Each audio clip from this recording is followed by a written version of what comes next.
మా latest videos కోసం మా ఈ తెలుగు న్యూస్ ఛానల్ సబ్స్క్రైబ్ చేసి గంట సింబల్ యాక్టివేట్ చేసుకోండి. నగ్నంగా స్నానం చేయవచ్చా?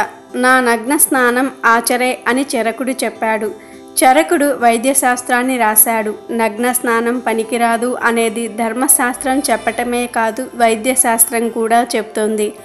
నగ్నంగా స్నానం చేయటమే కాదు, ఏకవస్త్రంతో కూడా స్నానం చేయకూడదని శాస్త్రం చెప్తోంది.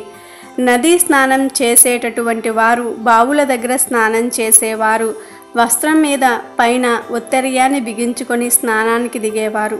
2 వస్త్రాలు ఉండేవి. స్నానం చేసిన వస్త్రాన్ని పిండుకొని దానితోనే తుడుచుకునేవారు. శాస్త్రరీత్యా పొడిగుడ్డతో తుడుచుకునేవారు కాదు. నదీ స్నానం చేశాక కొన్ని ప్రక్రియలు ఉండేవి.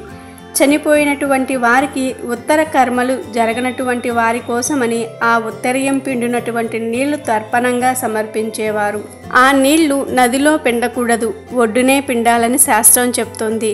నదీ స్నానం చేసేటప్పుడు వస్త్ర నిష్పీడోదకం వాళ్ళ కోసం వదలాలి, అది ఒడ్డునే వదలాలి అని శాస్త్రం చెప్తోంది.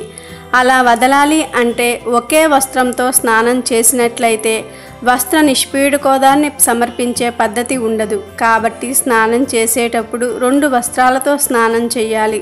అలా వదలాలి అంటే ఒకే వస్త్రంతో స్నానం చేసినట్లయితే వస్త్ర నిష్పీడోదకాన్ని సమర్పించే పద్ధతి ఉండదు. కాబట్టి స్నానం చేసేటప్పుడు 2 వస్త్రాలతో స్నానం చేయాలి. ఏక వస్త్రంతోనే చేయకూడదు అంటే ఇక నగ్నంగా చేయకూడదని వేరే చెప్పనవసరం లేదు. అది అంత శ్రేయస్కరమైన పద్ధతి కూడా కాదు. మనం నదులను అపవిత్రం చెయ్యాలని కాదు నదులలో స్నానం చేసేది. మనం పునీతులు అవ్వడానికి నదిలో స్నానం చేయాలి. నగ్నంగా నదిలో దిగటం అనేది నదిని అవమానించడమే అవుతుంది. కాబట్టి ఎప్పుడూ కూడా నగ్నంగా స్నానం చేయకూడదు.